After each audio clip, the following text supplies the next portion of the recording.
What's up, everybody? Welcome to another episode of Fit Down Territory. It's all right. You know who it is this week again. Like always, it's at Stadium Rant HQ. Tyler's back, feeling better this week, hopefully. Abahoogie Montana. Blake's always here, always keyed up, ready to talk about his Bills. Our new host, Nolan at No Bowl. And it's your boy at the L Stewart 503. And we're here to talk some ball. We're here, dare I say, to shoot our shot, and we're not going to hit the ear. So let's have a great night of takes, gentlemen. That might be too soon. Not trying to get political.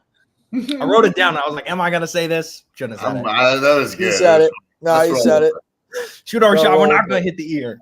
But you want to know the thing that unites this country more than anything else is that everybody freaking hates the Cowboys. And I think that's the beauty of football. Just like everybody hates the 76ers as well. Yeah. The greatest thing about sports is there's always some team that everybody's just like, screw that team. Yeah.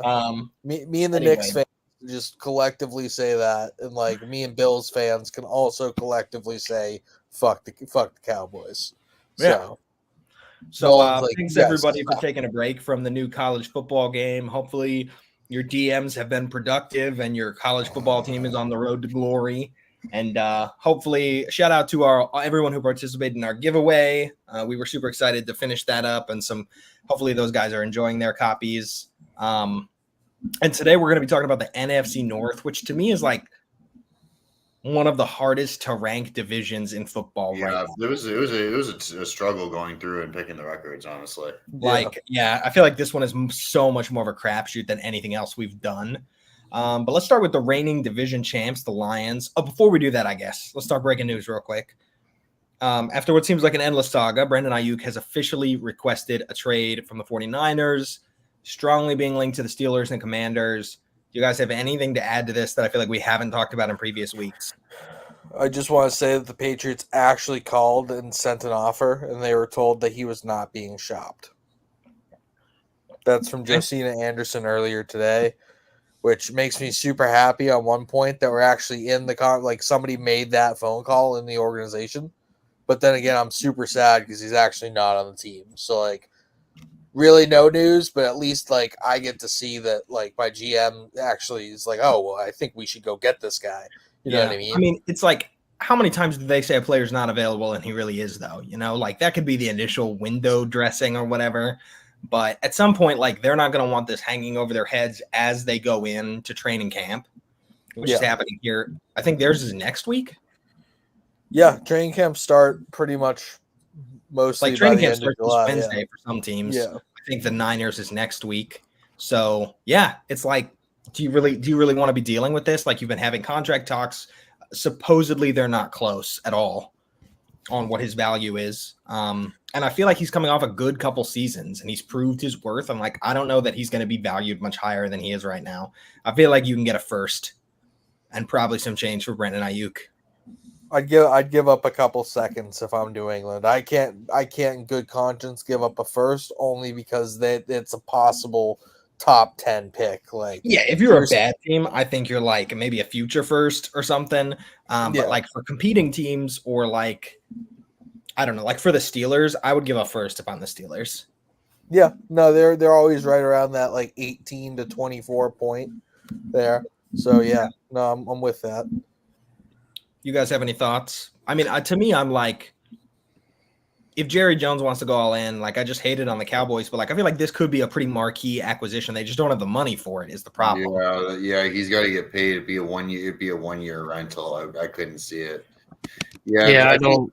I've seen the Bills and Chargers floated around is potential landing spots too. I personally, if the Bills were to make a move for anyone at this point, I would rather it be Justin Simmons than Brandon Ayuk. I think that fills a bigger need. And we just got out of the business of paying big money to a wide receiver, and I would like to honestly not do that. Move on from that. Yeah, to me, it wouldn't make sense. Why isn't Justin Simmons signed? I don't have a good answer for you. I think he's the top free agent out there right now, and he does can. Anybody know?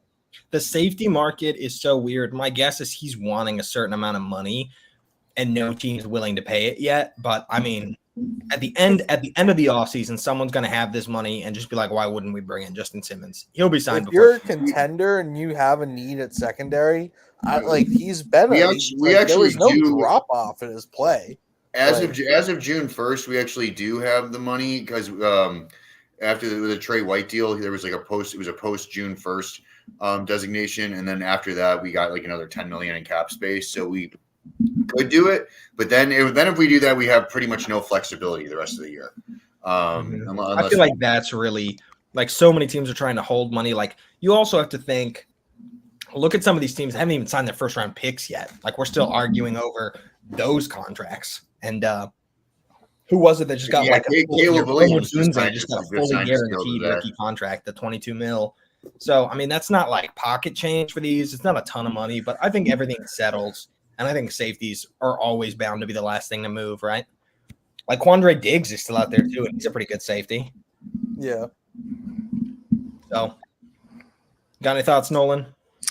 Honestly, I mean, I think the way I'm viewing this situation with Ayuk is that it's very similar to when Debo requested a trade a couple of years ago. He wants the leverage in this situation and kind of forces San Francisco's hand to be like, all right, look, yes, you granted me a trade, but let's kind of talk behind closed doors and not really let this, get any more big attention on it.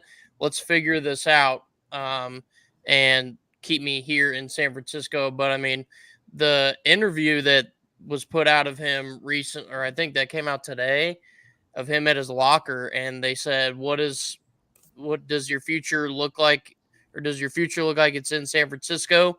And saying things like, sure, or I just want to be a champion.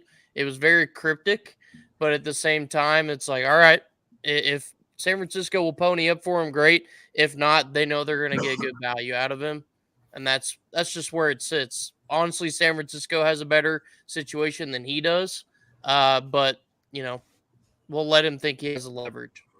Yeah, I mean, my biggest takeaway is just how much him and Jaden Daniels have been linked together. That to me is like the one oddity of this. Like he posts watching Commanders training camp film or whatever. He's with Jaden Daniels all the time. Like that connection seems to be, to me, a little more of a driving force. That's an interesting wrinkle in this one. Like something I don't know that I've seen that directly before, where he's like, I want to go play with my buddy over here. Which did they play college ball together? I don't think they did. Yeah, Arizona State 2019. Okay, 1 year. Yeah. So, which is wild that Jaden Daniels came out this year and Ayuk's been in the league for like 3 years. I think Daniels got a COVID year, so I think that's why like that kind of checked out like that. But so, yeah, I think that's that on the Brandon Ayuk of it all, right? Yeah, that's it. So just keep your eyes on that. We'll have training camp updates and stuff next week. But for now, let's dive into the NFC North. So let's start with the Lions. There's a note in here on the show sheet that says no NFC North champion has also won the Super Bowl in the same year. Who put that in there? Was that you? That was me. That was Nolan. That was me. Okay. Yeah. Didn't mean to steal your thunder there, buddy. No, all good. All good. So, I thought that was just very important to know. That's a super interesting fact. So, like, whoever you bet on to win the division, do not bet on them to win the Super Bowl. But maybe the Lions finally break a curse this year. Blake, why don't you start us off and talk about the Lions? Give us, as always, team record, most polarizing player, one hot take, best game, and biggest departure. All right. So biggest departure, I said C.J. Gardner-Johnson. I think he's a pretty good player, guy who can contribute. With that being said, I'm not really that concerned. I don't know, moderately concerned about their secondary. I feel like they addressed it well, like bringing in Terry and Arnold, who I guess we'll roll right into my hot take I had being the defensive rookie of the year, because I thought that was one of like the steals of the draft. It felt like the whole NFL was going offense. And the Eagles and the Lions just absolutely made out like bandits with the guys they brought in. And is it Ennis Rakeshaw Jr. was their second round pick. Yeah, that dude can fucking play too. If we're just being honest. And but anyways, yeah, Terrion Arnold, defensive rookie of the year. That's my hot take. Best game, I have week 1, Matt Stafford, revenge game. I think doesn't mean it's just objectively going to be a good one. I love revenge games. This is for me. This is the joke every week is for me, and I don't even care. But I mean, legitimately, that's a playoff rematch, and obviously, we know everything else that goes into it. Yeah, most polarizing player. We were talking about this pre-show. I said Jameson Williams here. I'm not completely selling all my stock in him yet. I think that this guy is still an athlete, and we kind of saw him get into a role last year, and it was kind of as like a gadget kind of guy, and that's not exactly the role you're hoping for, like a first, second round pick kind of talent to have. So he really needs to take that step forward here. I think that he will do it. I don't think he has that much pressure on him individually. I think he can just kind of find his role in this system. Record here. So I have the Packers and Lions both finishing 11-6. Spoiler alert. And yeah, it's gonna come down to I think divisional record, and I could really see it going either way. I think it's going to come down to like probably. I think it's likely that they split with each other, and then who takes care of the other teams. I know that the Bears have not beat the Packers in like 5 or 10 years. Like not kidding. It's really been that long. And I feel like the Bears are the team who are gonna throw the wrench in it for one of these teams.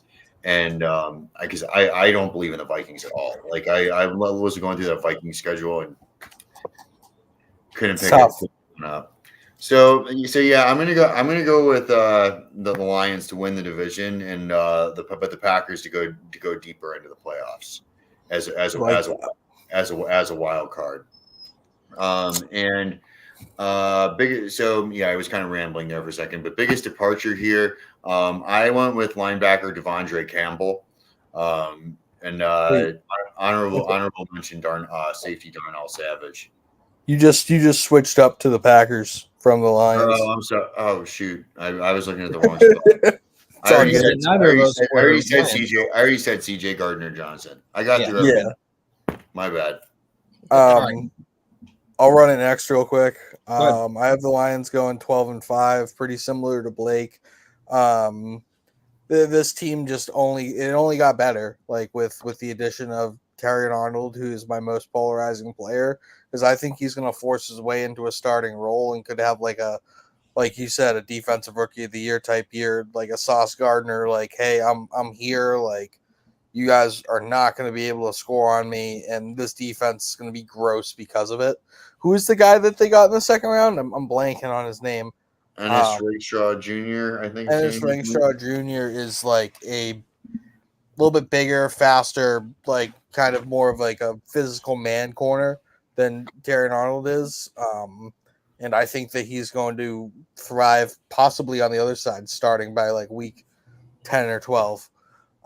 Jameson Williams is going to be a bust, and this year is going to prove it. That's my hot take. It's one of my more mild takes, but I was looking through and like, yeah, I could say Amon-Ra has 1,700 yards and 10 touchdowns, but I don't feel like that's a very hot take. I feel like that's a very on-brand thing for him to be doing. So yeah, I've seen a lot of people talk about Jameson Williams like he's going to be some fantasy stud this year, and I just going through all the projections, the targets, like all of those types of things, I struggle to find how he gets more than 50 touches this year, 60 touches this year. So unless he's banking off 20, 22 yards per touch, he's not going to be a legitimate asset. Ironically, he touches the slot machine more times than that per day. So that's an interesting complication he'll have to deal with. But Louis coming in with a stand-up act, got a nice tight 10. My game of the year for the Lions is Detroit at San Francisco, Week 17. I think it's going to be for the 1 seed. That's going to be the determiner. That's just a massive matchup. It's a rematch from the NFC Championship game, and I think that's going to be a whole bunch of fun. My biggest departure for this team is Jonah Jackson. I feel like he's been underrated interior offensive lineman for the past 3 years. He's one of the reasons why David Montgomery and Jahmyr Gibbs are run so efficiently. I mean, obviously, like, you put that on the running back, but like there has to be holes to run. They did replace him with Kevin Zeitler, who's a good player, but I feel like losing Jackson, you might lose that consistency and offensive line communication, which is so important. Yeah, Jonah Jackson got like a 3-year, $51 million from the Rams, so that's how you know he's good, because they don't dish out money like that for nobodies.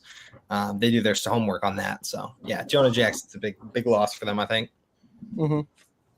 Want to go for it, Louis? Then Nolan, you Let's can do it. All right, I have the Lions reigning in the NFC at 14-3. I have them taking the 1 seed by 2 games once they beat the Niners in Week 17. My most polarizing player is Sam Laporta, just because I think it's hard to repeat such a great year, especially to me with so many mouths to feed in that offense. I think he falls off a little bit this year, and I don't think he ends as tight end 1 in any category, but I still think he has a really good year and, still consensus top 5. I don't think he recaptures his moment of glory from his rookie season. My hot take is Goff VP is what I wrote. I think Jared Goff statistically has the best year of his career. I think the Lions have the most offensive yards in the NFL by a pretty wide margin, and I think that propels Jared Goff to an MVP for the first and only time of his career. My best game is going to be against the Texans. I feel like this is going to be a story of 2 really high-scoring offenses, in my opinion. I actually do have the Lions winning this game, but I do think that I think this has the potential, depending on how it develops, to be a similar style to like the Rams Chiefs game from a couple years ago. Not as high scoring. I'd go like 45, 42, something like that, but I think it'll be up there. And then my biggest departure is Josh Reynolds. I think he was a bit of an underrated, like, clutch guy, and I don't love how this wide receiver room is developing, especially with Jameson Williams not really breaking out. So I think Gibbs being a good receiving back takes some pressure off that room, but I do think Josh Reynolds was an underrated piece of this offense, and I think they're going to miss him in Motor City.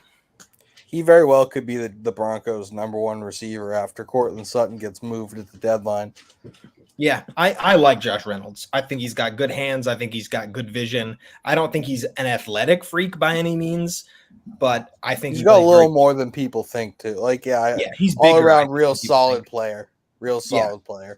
I think he's underrated. Great wide receiver 3 for sure. Yeah, I think he's a wide receiver 2 almost anywhere else. I think he was the Lions too.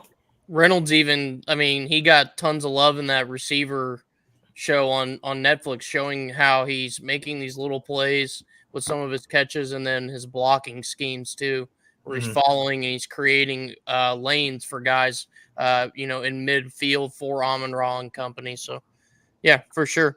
As far as me for the Lions, I have them going 11-6 also. Polarizing player, I did have Jared Goff, just because he is getting that big contract now. They're paying him the big-time money to say, hey, we believe in you. And I think that's a lot of pressure on a team that is looking to kind of continue their success from the season prior. It's been a long time since the Lions have had continuous success in back-to-back years, and that kind of pressure can either make or break somebody, especially at the quarterback position.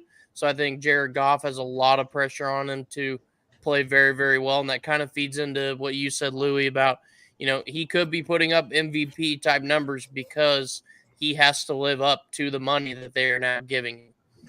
As far as my hot take, I have Amon-Ra breaks Calvin Johnson's single season record for receiving yards. again, I keep referring back to this receiver documentary, but him setting the goal of, I want 1,500 yards, and then getting to that last game and telling everybody basically, get out of my way, give me the ball.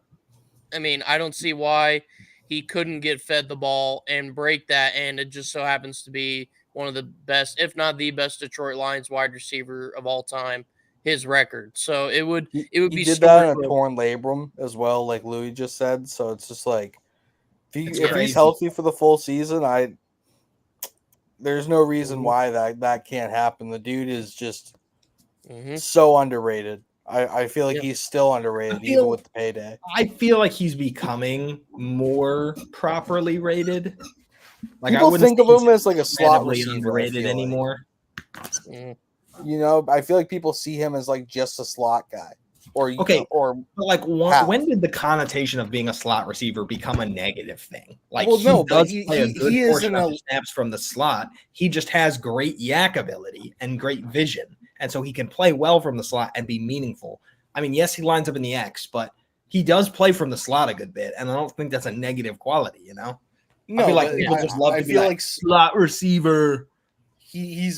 But typically slot receivers aren't viewed as a top 5 receiver in the league. And he should be viewed as a top 5 receiver in the league.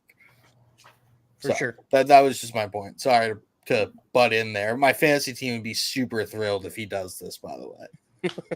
For sure. Thrilled. So game of the year, my big game. I actually have Green Bay in week 14. I think that could be a game for the division title 100%. If things play out the right way and Green Bay and them are basically tied up all the way through, I think that could be for the division title, and that could be a huge game in week 14.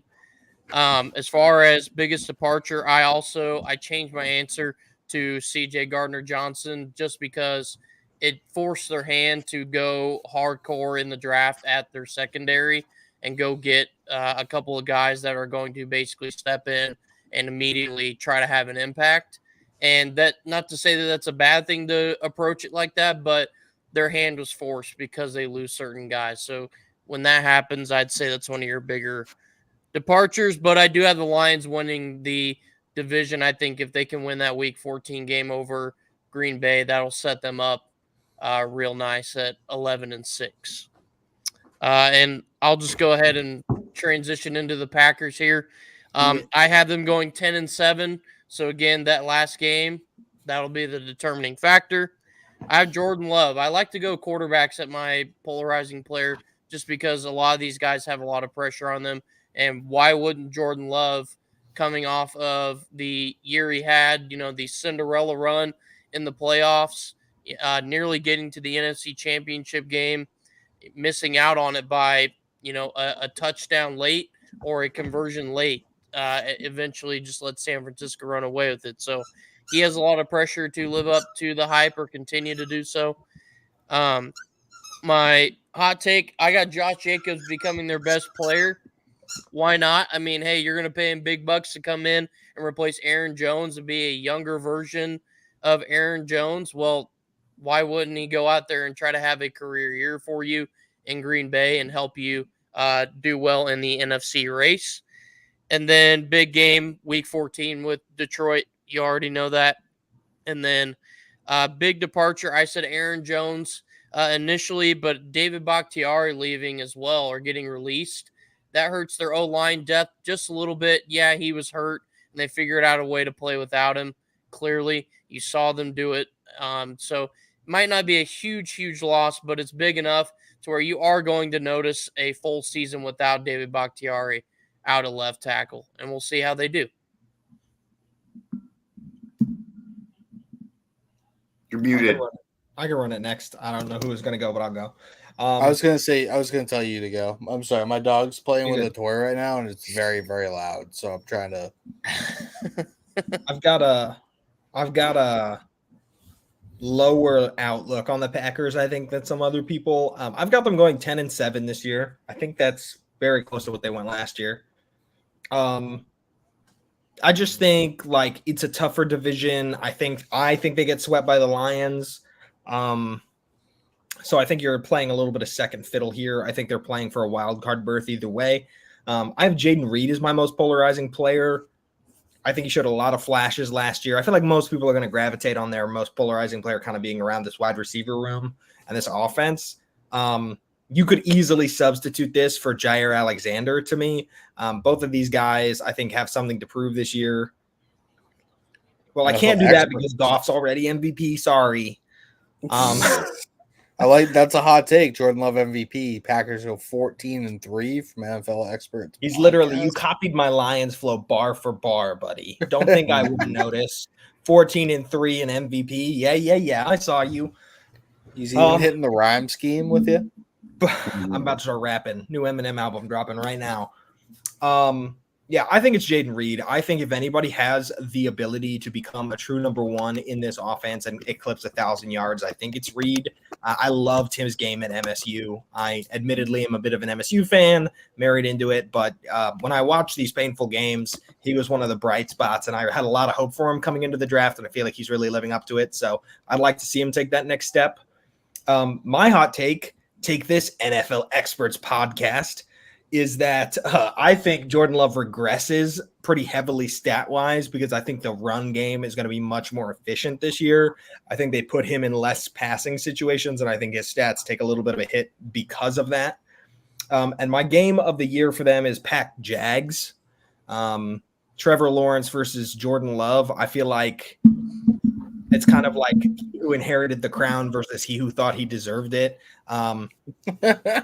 Yeah, that's a really dramatic storyline, but truthfully, I feel like Trevor Lawrence has something to prove this year, and I think taking down Jordan Love in a game like this is the perfect way to be like, yeah, I'm who you thought this guy was. And I don't know. Bakhtiari was my thought at biggest departure too. I just didn't know if there was like a real key piece that this team lost. I struggled with it as well. Huh? Yeah, this is a team I feel like stayed pretty stagnant. They added a couple pieces that I liked, but I don't know if it's going to move the needle a ton. I personally think not having a true number one hurts this team more than it helps it. I know that's pretty unpopular opinion. I just think it puts a lot of pressure on Jordan Love, and we'll see how he does. Word. I have the Packers. I think I'm the highest in this group. I have them tying the Lions at 12-5, but losing out to divisional tiebreakers.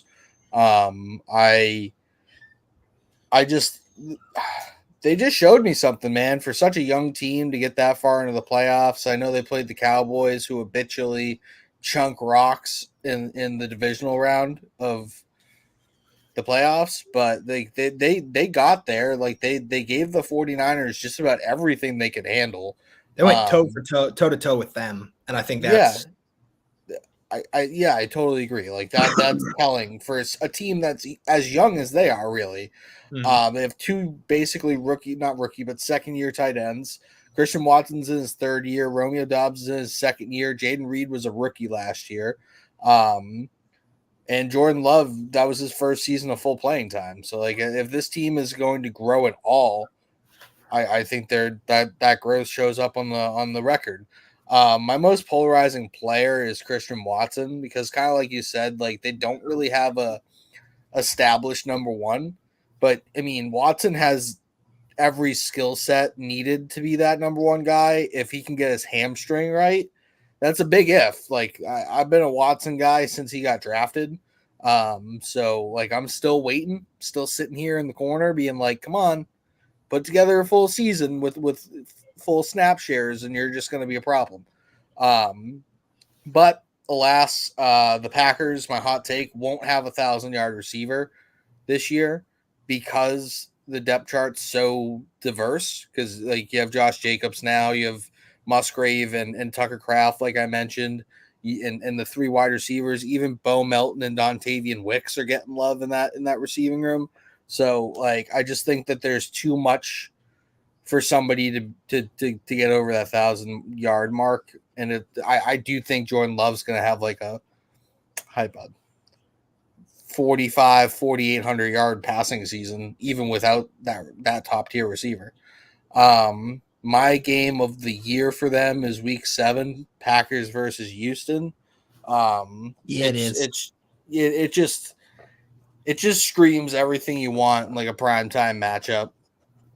both teams are very young. They're both dangerous offensively. They both have good players on defense, and they're both well coached to this point. So I just think that's going to be a really good game. Now, I know they signed Xavier McKinney, but Darnell Savage is going to be the player that is the biggest departure as a 5-year starter for them, drafted by them, developed by them. I just think it stinks to lose a player like that. That kind of, I know you might be getting a better player in McKinley, but I feel like they do different things, and losing that leadership in a young team like that, I think it hurts. Go for it, Bahugi. Then starts off with the Vikings. All right. So I already kind of alluded to my record prediction earlier with them going 11-6, same as Detroit, and Detroit winning it. And I was like kind of breaking it down in my head while we were going through it. And basically, I probably so we haven't gotten to these teams yet, but I probably see realistically San Francisco is the 1 seed, Philly is the 2 seed. Detroit is the 3 seed, and I was thinking like, man, we could see the Packers fit in as the 6, and then we could get this matchup a third time for the 3-6 matchup wild card weekend, and that would be really, really good. And so yeah, I'm gonna stick with that. And most polarizing player here, I've got AJ Dillon. You got father himself. Talk about a career plotter. Yeah, man, and I like him too. And apparently he's put some good work in this offseason. And he's always been a pretty massive dude, like the quad father himself. AJ Dillon is who Tyler swears Zach Moss is. Yeah, I'm with that. They brought in Zach Moss only has like 3 more competitive games played than AJ Dillon, so sure. And they brought in obviously they've got Josh Jacobs, and they drafted Marshawn Lloyd or Marshawn Lloyd. Yeah, You're right. Lloyd, The first time. You're right. The first time. And so he's going to be competing with him, and it's a question mark whether he makes this roster right now. Best game. So I was going through the schedule. I say that they split with the Lions, and I've got the road teams winning these games. I think it's going to be like weird and gritty like that. And then the week following the second game, which Nolan chose as his game of the year, I think was a good candidate to choose as game of the year. I think the game the following week at Seattle on December 15th it's a night game, Sunday Night Football.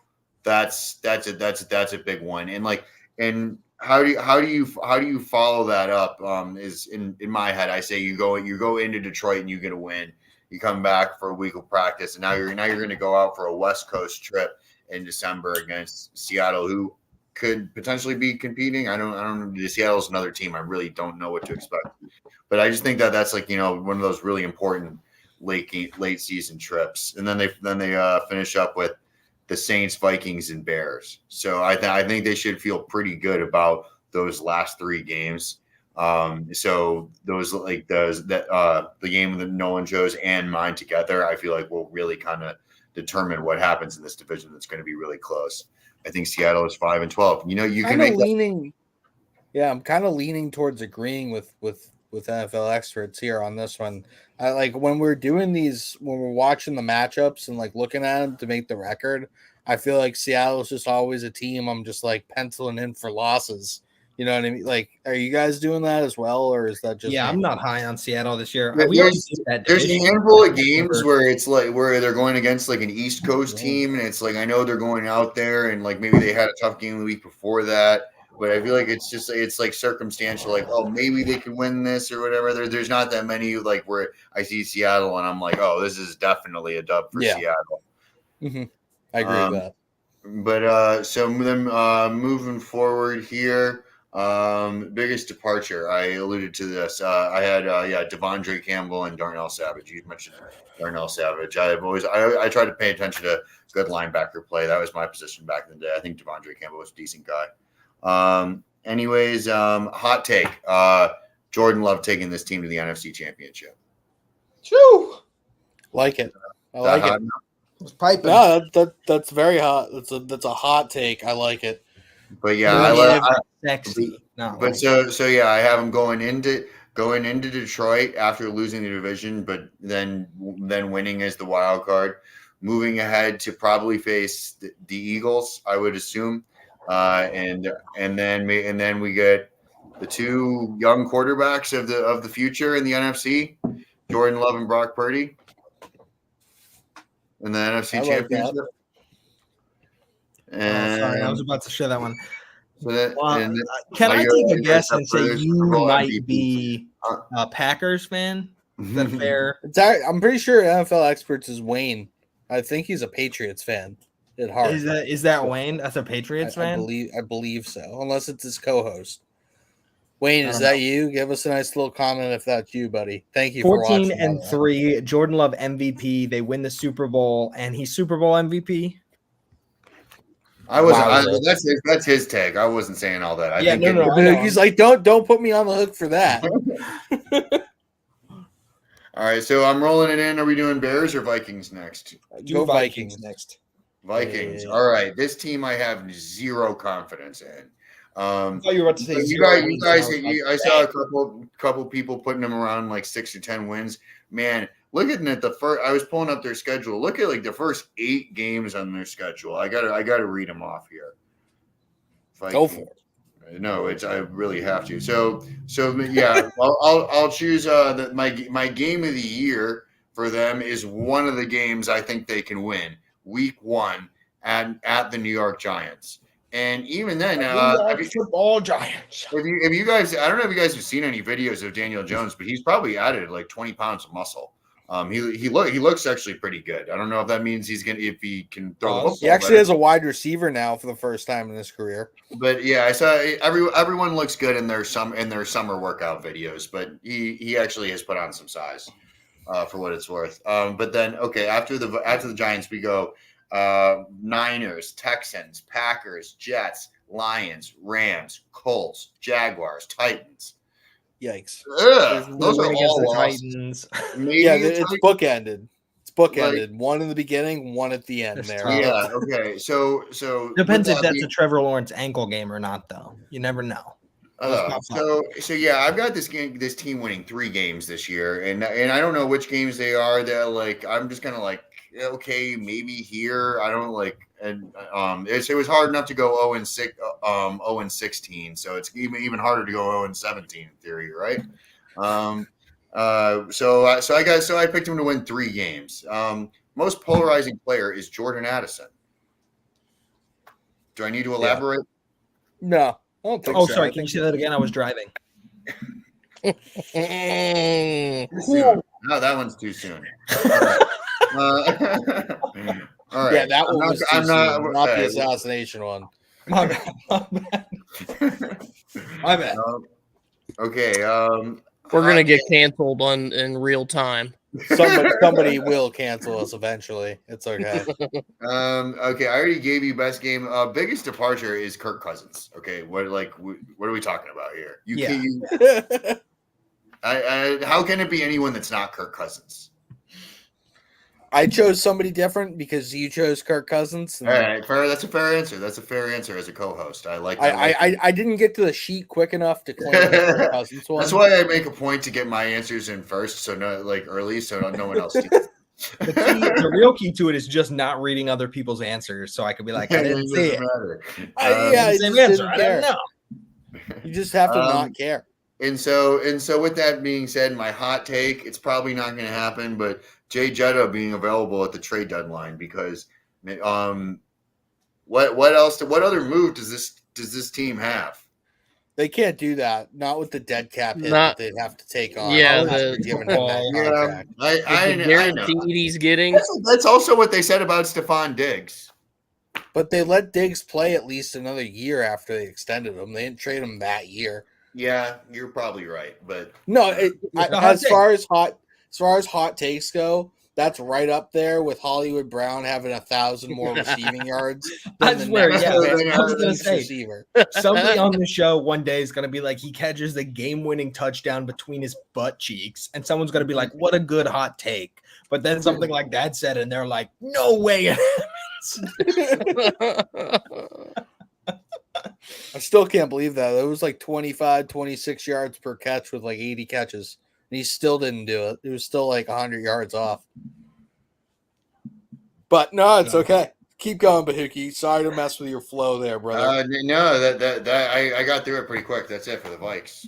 Word. I'll go next. So I have them going 4-13. Very similar. JJ McCarthy was not my favorite pre-draft. He's not my favorite post-draft. This team has issues along the offensive line as well. Yes, they have Justin Jefferson. We don't know what the situation with Jordan Addison is going to kind of be like, if he's going to get suspended for any time period. After Addison, Hawkinson's hurt coming off that ACL injury late in the season. Yeah, you got Aaron Jones. Aaron Jones is turning 30 pretty soon, also often injured. And also, my biggest departure, you lost Danielle Hunter. You replaced him with Jonathan Grenard, who's a good player, but you don't really have a secondary to speak of. Like, yeah, it's like one of the, like, Brian Flores makes that defense better than the sum of its parts, yes. But you actually have to have good parts if your defense is going to be able to carry the load instead of just holding water while Kirk Cousins and Justin Jefferson go shoot off fireworks. Do I think JJ McCarthy is surrounded by good talent? Yes. Do I think that's going to show itself this year? No, I don't. Honestly, Sam Darnold might get a lot of the run this year just because of how the offensive line is. My hot take is that this will be a top 5 pick in the 2025 team or 2025 draft type of team. Probably like 3 or 4. The best games on the schedule are the 2 Chicago games. They're late enough in the year that JJ should be able to play Caleb one-on-one. Not one, you know what I mean? Head-to-head, I should say, not one-on-one. Yeah. And that is probably the most exciting thing as a non-Vikings fan to watch. Hayden, if you're watching, I'm sorry that we're kind of dumping on your team, bud. But tough off season for the Skull Vikings. Go for it. So just imagine the best part of watching that game for everybody else is going to watch Caleb Williams throw for like 500 yards against a non-existent Viking secondary, and Vikings fans get to watch Jonathan Grenard get 2 ankle tackles, sacks. So it's like, I'll go next. I've been going 5-12. I think they're going to eke out a couple wins that they shouldn't because they haven't completely blown this team up yet. I think that prediction largely depends on how much selling they do at the deadline. But they signed a lot of these guys to pretty long contracts. Like, I was a little surprised by what they were giving out just for where they were. My polarizing players, obviously, I was going to go McCarthy, but I'm going to change it up. I'm going to go Jonathan Grenard on this one. I was going back and forth. So Jonathan Grenard was a Texan. He's actually like the first guy I ever wrote an article about for Stadium Rant. I've talked to his mom. I'm a big Jonathan Grenard guy. I was very devastated when he left. And I think he's a great player. So I think the polarizing part for him is you have to replace like what's widely considered to be like a top 10 edge rusher in the league. And yes, Jonathan Grenard plays the run really well. He's pretty good against tackles. He plays on against left tackles usually, which is the better of the two. His biggest issue is health. He's had a lot of lower body injuries that kind of hamstring his performance for games on end. So what I'd like to see him focus on is strength and conditioning. Can you make it through a 17-game season? Can you be there when your team really needs you down the stretch? I have my hot take is Justin Jefferson goes for under 1,000 yards because of how bad this offense is. Oof. I don't think it's possible. 1,000 total. That's a good hot take. So I'm including manufactured like sweep touches and stuff. Under 1K total yards for JJ. I have the best game against the Packers just because I feel like division games are pretty good. And I think so the reason this is funny, who had the Giants? That was you, Blake? That was me, yeah. The reason that I don't think that's going to be a good game is because Sam Darnold to me doesn't handle pressure very well. I think he'll be starting week 1, and that Giants defensive line is nasty. Part of this dissecting divisions is we have to dissect the bad teams too. It's fun to dissect the playoff teams, fringe playoff teams, but we got to dissect these cellar dwellers too.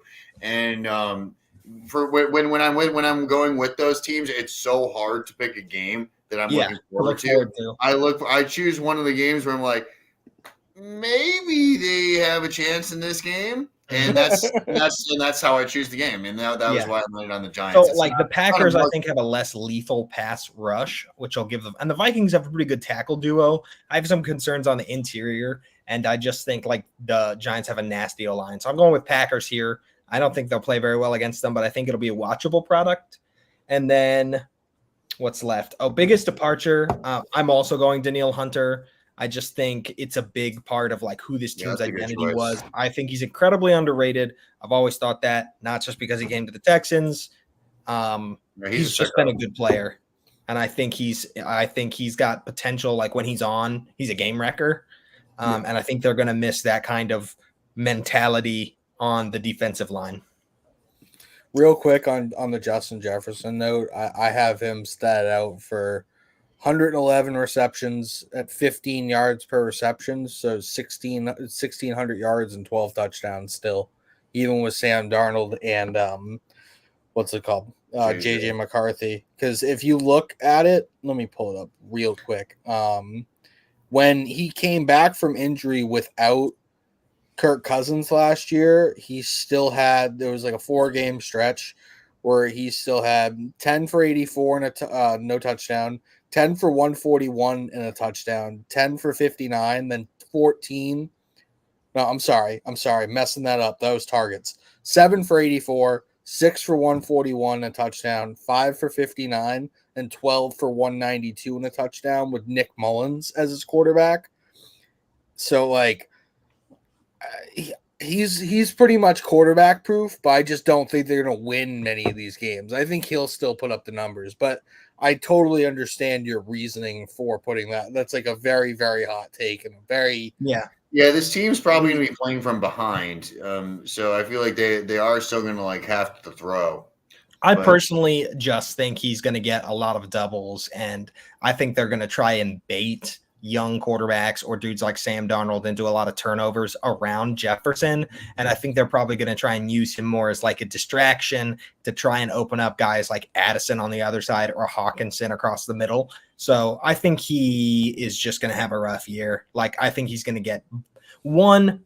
So another thought that goes into this is I don't trust the quarterback accuracy, and I think he's going to take a lot of hits this year off of hospital balls, and that worries me somewhat as well, because McCarthy's going to have to learn it, but Darnold's not good at that kind of stuff. So no, I get you. Totally get. I just wanted to bring up that where I kind of had him at. Nolan, go for it. Then you can roll right last into two. We got about 10 minutes left here, so let's crank it. Yeah, we can crush it. Okay. So I don't have them doing nearly as bad as you guys. I actually had them at 7-10, mostly because of looking at the back half of their schedule. You named off the front half, and it's all right, I could see them losing most of those games and then getting freebies in the back half. And that's where I can see them, like Louis said, getting some wins later on that they might not necessarily deserve, and stealing some games, ruffling feathers. Most polarizing player, I had Justin Jefferson, just because it feels like everything in Minnesota is on him now. With Kirk Cousins gone, that is who they're going to look to. With Jordan Addison not being able to stay out of trouble, they're going to look at him. They're going to want him to be everything for that team. And not that he can't handle the pressure. We've seen it. He earned his payday. But that's going to be a lot, and we'll see how he does. Sam Darnold staying quarterback 1 until the bye week, and then we'll see McCarthy take over is my hot take. I think they'll go 6 weeks, and then they'll be like, all right, we're tired of this. Throw in JJ. Let's see what JJ can do. And then that throws me right into my best game for them is Detroit week 7 right out of the bye week. what a debut for J.J. McCarthy than to play at home against Detroit and try to ruffle some feathers in your division. I don't think he'll do it, but hey, why not have that be your debut? And then for biggest departure, because I'm on the same boat as you guys, I was like, all right, I don't want to take Kirk Cousins, even though that's the obvious answer. I actually went against the grain. I said Alexander Mattison could be a big hit. I know they got Aaron Jones, and that replaces him automatically, and you don't really have to worry about it. And they have other guys on that depth chart that are going to be just fine on third down back and all that stuff. But he was still, when he had his good moments, you could see that he was valuable to them. And it's not a lot. It really isn't. It's not a whole lot. But I think it will be enough in their run game that if Aaron Jones can't carry the entire load and the other guys don't support him, you're going to see that bit of production that might fall off just a little bit. Not a ton, but just enough. I thought Alexander Mattison leaving was like addition by subtraction, to be honest. Pretty much. It's funny you say addition by subtraction, because I have a subtraction by addition because I couldn't figure out who their biggest departure was for the Bears. So once we get to that, I'll start it. Well, was that your last thing? No. Yeah, that was my last thing, and I'm just gonna fire right into the Bears, and we'll get going. Yep. So for the Bears, I actually have them going 9-8. I think I could see them sitting around 500, just above. And it looks like a lot of you guys are agreeing with me. Caleb Williams is the most polarizing player. Hey, this is one of the most anticipated quarterback prospects in a while. And Bears go 4-13. Well, yeah, for sure. I could see that too. But Caleb Williams outrushing DeAndre Swift is my hot take. I think he's going to be scrambling for his life because, they didn't really address a ton for O-line, and that was one of their big issues with Justin Fields is he had guys in his face every other down. And if that's still going to run true, well, then I could see him running for the ball quite a lot and maybe having to create situations with his legs a bit more than he wants. My biggest game, I have weeks 1 through 3. I don't know if you've seen 1 through 3 for the Bears, but oh my God, Tennessee maybe week 1, and then the next 2 are L's. Chiefs and Bengals are week 2 and 3. Okay, but the Bengals sucked the first 4 weeks of the season, like regular. That's fair, but now you're going to get a healthy Joe Burrow back. This is the Bears. This is the Bears we're talking about. Wait. Okay. The Bears play Houston and Indy week 2 and 3.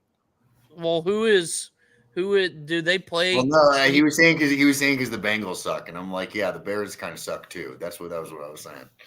So whatever weeks that is, where it's the Chiefs and Bengals back to back, those weeks, that is a gauntlet to try to put Caleb Williams through. So if you can see him prove himself, they have them in the preseason.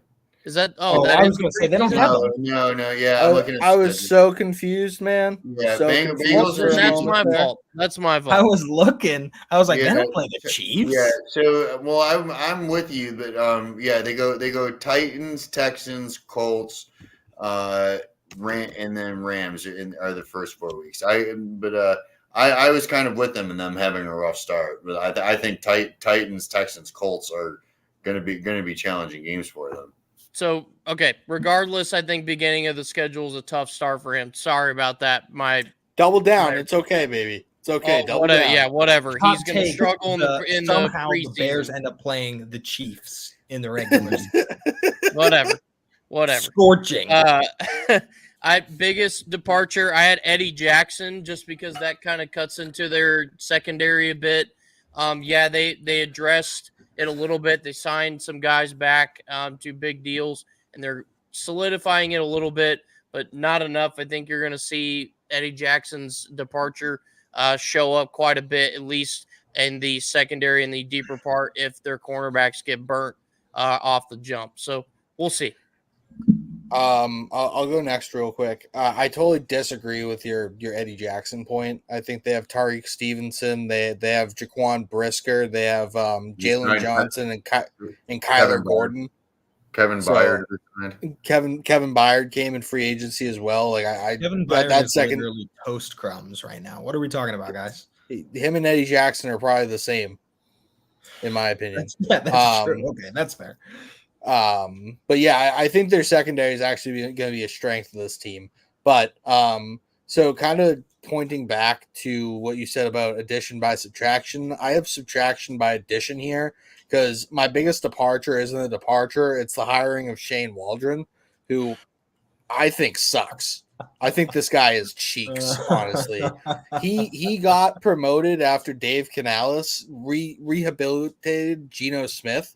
Then they gave it to Shane Waldron, and Canales went to Tampa Bay and rehabilitated Baker Mayfield. So people still think that, like, oh, Shane Waldron was the one who, like, helped get Geno Smith to that point. They drafted Jackson Smith-Njigba with the 21st overall pick and barely used him throughout 85% of that season. They didn't start using him until the back half, like the last 4 games.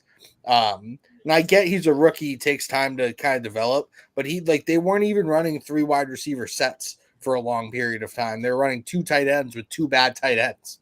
Like, what are you doing? Like, come on, guys. Like, figure out your personnel, use it to the max ability that you can use it, and then get your offense going.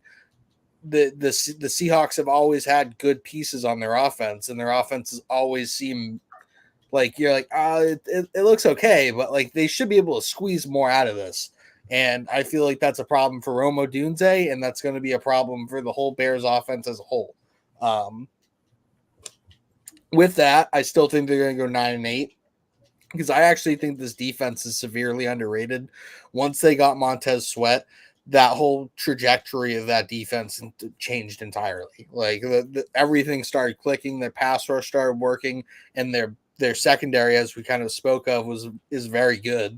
And they have really solid linebacker play as well. So they're fundamentally sound at all 3 levels. So I do think that's going to be a reason why they kind of go over 500 and Caleb has a good season.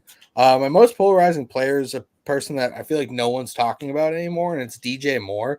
He's still the best wide receiver on this team. And like everybody wants it to be Rome Odunze. People are like, oh, they got Keenan Allen.